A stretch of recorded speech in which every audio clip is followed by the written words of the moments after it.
সাতক্ষীরার কলারোয়ার একটা হচ্ছে চাইনিজ রেস্টুরেন্ট বানাইছে আর কি, মানে এটা বলে কি বলে, একটা হচ্ছে রেস্টুরেন্ট, জাস্ট রেস্টুরেন্টটা বানাইছে এমন স্টাইলে চাইনিজদের মতো এই করে মন্দির মন্দির ডিজাইন। সেইটা আগুন জ্বলছে, সেটা অনেক মিডিয়ায় দেখলাম যে মন্দির করতেছে। আপনার সিরাজগঞ্জের এনায়েতপুরে যে পুলিশ ফাঁড়িতে নিহত হয়েছে, সেটা অনেক মিডিয়ায় বলছে সব হিন্দু পুলিশ নিহত। ওখানে মানে নামের মধ্যে যা বোঝা যায় তাতে দুইজন হিন্দু থাকার হতে পারে, কারণ নিক নেমে আবার ওইগুলো হিন্দু মুসলিম অনেকেই হতে পারে। একজন বলছে যে একজন হিন্দু মরছে, যদি 13 জনের মধ্যে একজন হিন্দু মরে, কিন্তু ঢালাও ভাবে বলছে যে সব হিন্দু, 13 জন হিন্দু নিহত হয়েছে, হিন্দু পুলিশ নিহত হয়েছে, এবং হিন্দু পুলিশদেরকে বেছে বেছে হত্যা করা হচ্ছে। এই যে বিষয়গুলো, মাশরাফির বাড়িতে হামলা হয়েছে, সেটা বলছে লিটন দাসের বাড়িতে আগুন ধরিয়েছে। আজকে যেটা বললেন যে পালিয়ে যাওয়া, পালানোর ঘটনা আর হচ্ছে বীরের মতো যাওয়ার মধ্যে আলাদা। বীরের মতো হচ্ছে আমি চলে যাব, হাজার হাজার মানে লোকজন আমার পিছনে থাকবে, দেখবে, আমি ঘোষণা দিয়ে যাব। আর একটা হচ্ছে সবার অগোচরে হেলিকপ্টারে করে পাশের দেশে চলে যাওয়া, এটাকে পালানো। পালানো না যারা বলে, সে কি মানে তাদের মস্তিষ্ক সুস্থ না অসুস্থ, এটা নিয়ে আমি ডেফিনেশন খুঁজতে হবে যে পালানো কাকে বলে, আর বীরের কিন্তু বেশে বলা হচ্ছে তাকে পদত্যাগ করে জোর করে কারা বলে। পাঠানো, তাকে জোর করে পাঠানো হয়েছে, জোর করে বাধ্য জোর করেছে করে এরকম। না পাঠাইলে পরে তাকে তো ওই দিন হচ্ছে তাকে মানে ওই তার লাশও তো খুঁজে পাওয়া যাইতো না। তার যদি আধা ঘন্টা পরে যদি উনি, আজকে যারা তাকে পাঠিয়েছে তারা তো তার প্রাণে বাঁচিয়ে দিয়েছে, না হলে তো আধা ঘন্টা পরে তার লাশের টুকরো টুকরো মানে পাওয়া যেত না, সমস্ত মাঠে ময়দানে ছিটিয়ে যেত। উনি পরিস্থিতি বোঝেন নাই। তো সেই পরিস্থিতি বুঝে আজকে যারা তাকে জোর করেই বলেন আর যেভাবে বলেন, মানে তাকে প্রাণে বাঁচিয়ে দিয়েছে, যে না হলে পরে বাংলাদেশের এতগুলো মানুষ, হাজারের উপর মানুষকে যিনি হত্যা করেছেন, এবং যেখানে পাখির মতো গুলি করার নির্দেশ আছে, সেই অবস্থায় যখন ছাত্র জনতা কারফিউ মানে অমান্য করে ওদিকে উত্তরাত থেকে আরম্ভ করে আসছে, এদিকে শাহবাগ থেকে লক্ষ লক্ষ লক্ষ লোক রাস্তায় নামিয়ে চলে গেছে, তারা গুলি খেয়ে মারা যাবে, হাজার লোক মারা যাবে, এইরকম একটা বদ্ধপরিকর নিয়ে যখন গণভবনের দিকে ঢুকছে, আপনি কি মনে করছেন? যেখানে আপনি দেখছেন যে গণভবনের ওয়াল ভেঙে ফেলতেছে, চেয়ার নিয়ে টানাটানি করতেছে, এইরকম একটা অরাজকতা ছিল শ্রীলঙ্কায়, ছিল এইরকম একটা অরাজকতা ছিল হচ্ছে আফগানিস্তানে, তার চাইতে কোনো অংশেই কম না। তো সেই পরিস্থিতি, যেখানে ভারতীয় মানে বিভিন্ন গোয়েন্দারা বলছে তারা ঘূর্ণাক্ষরেও টের পায় নাই যে এরকম একটা ঘটনা ঘটবে, তারপরে বাংলাদেশের কেউই টের পাচ্ছে না।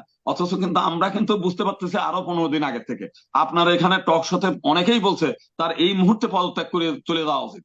আজকে যদি সেই মুহূর্তে সে পদত্যাগ করতো, তাহলে আজকেও কিন্তু এই বাংলাদেশে থেকেই, বাংলাদেশে তো আপনি জানেন যে মাত্র 5 বছর পরেই মানুষের মনোভাব পাল্টে যায়, সে কিন্তু আবার প্রধানমন্ত্রী হয়ে যেতে পারতো। কিন্তু এখন যে পজিশন, সে আবার বাংলাদেশে যদি ঢোকার চেষ্টা করে, আপনি কি মনে করেন যে 1,000 কিংবা কয়েক হাজার হত্যাকাণ্ডের যেটা, তার জন্য কি তার ফাঁসি হবে না? উইথ, আপনি যদি 1992 সালে সারা বাংলাদেশে হিন্দুদের যে বাড়ি ঘরে হামলা অগ্নিসংযোগের ঘটনায়, মতিউর রহমান রেন্টু তার পিএস এর লেখা একটা বইয়ের মধ্যে বলা আছে যে সমস্ত মন্দির, সমস্ত হিন্দুদের স্থাপনায় হামলার সে নিজে করেছে সেই দিকে, সেই বইয়ের মধ্যে কিন্তু স্পষ্ট বলা আছে। সেই বইয়ের মধ্যে বলে আজকে যদি সেইটাই যদি কোনো হিন্দু মামলা করে, তাহলেও কিন্তু সেই মানবতা বিরোধী অপরাধের দায়ে তার মৃত্যুদণ্ড হবে। তো সবকিছু মিলেই সে মানে কোন সাহসে আজকে যারা নাচানাচি করছে, কোন সাহসে তাকে আনার চেষ্টা করছে, তার জীবনটা বাঁচেছে, অথচ জীবনটা মানে এখন তারা মনে করতেছে যে ভারতও তাকে তো আর আশ্রয় দিবে না, কতদিন দিবে, তার ভারতের বিরুদ্ধে মানুষ চলে যাবে। তো সেই কারণে নানান কিছু মিলেই আমরা যে জিনিসটা চাই, আহ, এসের কিন্তু দিকে আজকে আপনার কাছে আমি আওয়ামী লীগ। জাস্ট খুবই গুরুত্বপূর্ণ অনেকগুলো লাস্ট তথ্য লাস্ট আপনি একটু লাস্ট বলেছেন। হ্যাঁ, 1 মিনিটের মধ্যে লাস্ট বলি। হ্যাঁ, হ্যাঁ, শিওর। দেখেন, বিভিন্ন মিডিয়াতে সাতক্ষীরার কলারোয়ার একটা হচ্ছে চাইনিজ রেস্টুরেন্ট বানাইছে আর কি, মানে এটা বলে কি বলে, একটা হচ্ছে রেস্টুরেন্ট, জাস্ট রেস্টুরেন্টটা বানাইছে এমন স্টাইলে চাইনিজদের মতো এই করে মন্দির মন্দির ডিজাইন। সেইটা আগুন জ্বলছে, সেটা অনেক মিডিয়ায় দেখলাম যে মন্দির করতেছে। আপনার সিরাজগঞ্জের এনায়েতপুরে যে পুলিশ ফাঁড়িতে নিহত হয়েছে, সেটা অনেক মিডিয়ায় বলছে সব হিন্দু পুলিশ নিহত। ওখানে মানে নামের মধ্যে যা বোঝা যায় তাতে দুইজন হিন্দু থাকার হতে পারে, কারণ নিক নেমে আবার ওইগুলো হিন্দু মুসলিম অনেকেই হতে পারে।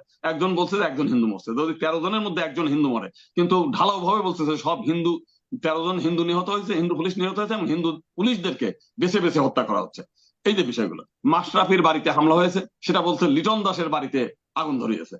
তো এই যে মানে মানে কি বলে, হলুদ মিডিয়া একটাকে তিলকে তাল করার জন্য এই জিনিসগুলো করেছে, এবং অনেক জায়গায় কিন্তু এই ঘটনাগুলো ঘটেছে। যেমন আমাদের ভারতের এক নেতা বলছে 1 কোটি লোক সীমান্তে দাঁড়িয়ে আছে ভারতে ঢোকার জন্য। বাস্তবতা কি তাই? তো এইগুলো হচ্ছে রাজনৈতিক নেতারা এটাকে ফায়দা লোটার জন্য, এইটাকে তার নিজের দেশে এইটাকে মানে ব্যবহার করার জন্য তারা কিন্তু এইগুলো বলেছে। এবং জি। বাংলাদেশেও এখনো পর্যন্ত আওয়ামী লীগের যে সমস্ত নেতারা একটু উজ্জীবিত হয়ে গেছে, তারাও এটাকে ফুলিয়ে ফাঁপিয়ে, যেমন ধরেন আমার রাজবাড়ী জেলায় কোনো হামলা হয়নি, আমার সে ময়মনসিংহ জেলায় আমাদেরকে বললো যে একটা ঘটনা, তারপরে সে বিভিন্ন জেলায় কয়েকটা, এবং সেই সমস্ত ঘটনার যারা নির্যাতনের শিকার তারা কিন্তু আওয়ামী লীগের সঙ্গে সম্পর্ক, হয় নেতা না হলে উগ্র সমর্থক, ক্ষুদা উদ্যাপন পরিষদ অথবা ঐক্য পরিষদের নেতা অথবা উগ্র সমর্থক, এই সমস্ত বাড়িতে হামলা হচ্ছে। এখন কিছু ইনোসেন্ট, যেমন ধরো উত্তরবঙ্গের বেশ কিছু মন্দির, যে গ্রামের মধ্যে মন্দির, রাতের বেলায় প্রতিমা ভেঙে যাচ্ছে, এবং আমরা এর আগেও দেখেছি 2023 সালে বালিয়াডাঙ্গিতে মানে এরকম রাতের অন্ধকার 14টা 12টা মন্দিরে 14টা প্রতিমা ভেঙে ফেলছে।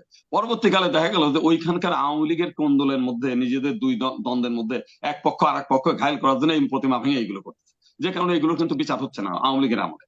তো এখন কারা হামলা করতেছে, কারা ভাঙতেছে, এটা কিন্তু কেউ জানছে না রাতের অন্ধকারে। তো সেইভাবে ভেঙে এখন কিছু মানুষ উস্কানি দিয়ে চলেন আমরা ভারতে যাই, এখন ভারতে কি আর গেলেই বর্ডার দিয়ে ঢুকতে দেয়? কিন্তু এটা হচ্ছে একটা মানে গ্যাদারিং করে মানুষের দেখানো, আমরা ভারতে যাচ্ছি, বর্ডার এলাকায় যাবে, ওপার থেকে এখানে ছবি তুলবে, নির্যাতিত ওপার হচ্ছে। থেকে ছবি তুলবে, মানে এটাকে একটা, কেউ আজকাল তো ইউটিউবাররা একটু মিডিয়া চায়, হাউ মাউ করে কান্না, এই একটু হাউ মাউ করে কান্নাকাটি করেন, আমি একটা ভিডিও করি, এটাও হচ্ছে। আবার কিছু প্রকৃত ঘটনাও ঘটছে, ডাকাতি হচ্ছে, লুটপাট হচ্ছে, কিছু ঘটনা, চাঁদা দাবি, এক দীর্ঘদিন ধরে আমি হুমকি ধামকি দিচ্ছি, অনেক টাকা পয়সার মালিক, এইবার বলছে এই যে টাকা দেন, সুযোগ সন্ধানে আমার টাকা পয়সা নাই, বিভিন্ন যারা চাঁদাবাজ কিন্তু তারা তো এখন আপনি আরো যেটা সুযোগ বলছেন না, পেয়েছে। খুবই ইন্টারেস্টিং। আমি আপনাকে দীর্ঘক্ষণ কথা বলতে দিচ্ছি এই কারণে, কারণ আপনি হিন্দু মহাজোটের বাংলাদেশের মহাসচিব, সুতরাং আপনার কাছে মোটামুটি সারা বাংলাদেশের খবর আছে। আমরা চাই না যে এই মানে সাম্প্রদায়িক কোনো রাজনীতি হোক, আমরা চাই না যে হিন্দুদের মানে যারা আমাদের দেশে মাইনরিটি রয়েছে তাদেরকে নিয়ে কেউ রাজনীতি করুক। এই সামনের যে সরকার এসছে তাদেরকে কোনোভাবে রাজনীতি করতে আমরা দিব না।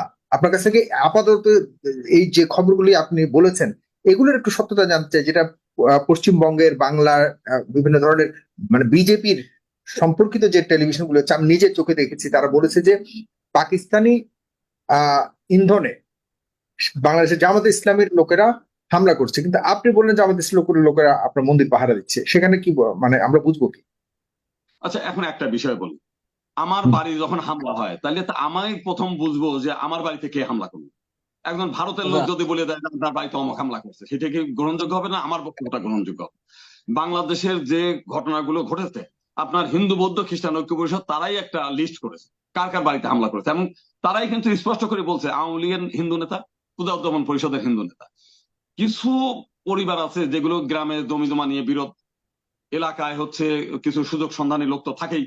আপনার এখন সরকার নাই, পুলিশ নাই, তো এই সুযোগে আমার যদি সুযোগ থাকে যে আপনার বাড়িতে চাঁদা চেয়ে কিছু টাকা নেওয়া যায়, কিংবা আপনাকে হুমকি দিয়ে ভারতে পাঠিয়ে আপনার জমি দখল করা যায়, এরকম সুযোগ সন্ধানী চিরকালই ছিল, সব দেশেই আছে, সব সময় ছিল, হাজার বছর আগেও ছিল। তো সেগুলো তো থাকবেই। কিন্তু যে আন্দোলন ছিল, সে আন্দোলন ছিল আওয়ামী লীগের দুঃশাসনের বিরুদ্ধে আন্দোলন, হিন্দুদের বিরুদ্ধে কিন্তু আন্দোলন ছিল না। আজকে বিএনপি এবং জামাত, আজকে সকালবেলা আপনি হুম, ঢাকেশ্বরী মন্দিরে গিয়েছে জামাতের আমির, এবং ওখানকার ঢাকেশ্বরী মন্দিরের যারা কমিটি তারাই নিমন্ত্রণ করে তাকে ডেকে নিয়ে গিয়েছে। হুম, ওইখানে ঢাকেশ্বরী মন্দিরের যারা দায়িত্বপ্রাপ্ত তারা কিন্তু মানে এই জামাতের আমিরের ভূয়সী প্রশংসা করেছে। কেন করেছে?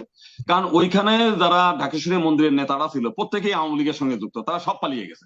আজ হুম। কয়েকটা দিন ধরে জামাতের লোক এবং হেফাজতের লোক ওইখানে পাহারা দিচ্ছে, একটা হিন্দু লোক নাই। তাহলে সেই অবস্থায় আজকে ঢাকেশ্বরী মন্দিরে কিন্তু হামলা হয়নি। আমাদের ঢাকা শহরে আমাদের চারুচন্দ্র ব্রহ্মচারী ইসকনের যিনি সভাপতি, তিনি ঠিক রিপাবলিক বাংলায় বলেছেন যে তার 350 মন্দির আছে সারা বাংলাদেশে, কোনো মন্দিরে হামলা হয় নাই, বরং বিভিন্ন জায়গা থেকে আশ্বাস দেওয়া হয়েছে, ইনশিওর করছে যে তাকে তারা কোনো আক্রমণ করবে না, আক্রমণ করতে দেবে না, এবং তারা নিরাপদ থাকবে। তিনি নিশ্চিন্ত যে না, এগুলো হয়নি। তাহলে এখন যে বিষয়গুলো, তাহলে বরং ঐক্য পরিষদের এক ভদ্রলোক, তিনি মুখ ঢেকে, নিজেকে মুখ আনে নাই, আমরা যতদূর জানি আছে, সে বলতেছে যে মানে বাংলাদেশের সব হিন্দুরা এখন গৃহহারা। তো তখন রিপাবলিক যে টিভি, সে বলতেছে কত শতাংশ মানুষ গৃহহারা? উনি বললেন 60 থেকে 70% হিন্দু আজ গৃহহারা। বাস্তবতাও যদি আপনি খোঁজেন, প্রত্যেক জেলায় আপনি প্রায় 25-30টা জেলায় এই ঘটনাগুলো ঘটেছে। সেই জেলায় কোন জেলায় 5টি, কোন জেলায় 2টি, ওই যে যারা এই থাকে। তার মানে গণহারে যে মানে ই করা, কিছু মানুষই আছে এই উস্কানিগুলো দিয়ে মানে এইগুলো করা। আচ্ছা, তার তো মানে আপনার এখন কথা শুনে আপনার কথা শুনে যতটুকু ভারতীয় মিডিয়ার সাথে আপনার কথার স্টেটমেন্টের সাথে আকাশ আর পাতাল ব্যবধান পাচ্ছি। এগুলি কেন করা হচ্ছে? আপনি তো বলেছেন যে আসলে পলিটিক্যালি এখানে গেইন করবার জন্য সরকার প্রাক্তন সরকারের পক্ষের লোকদেরকে আপনি বেশি দায় দিতে চাচ্ছেন।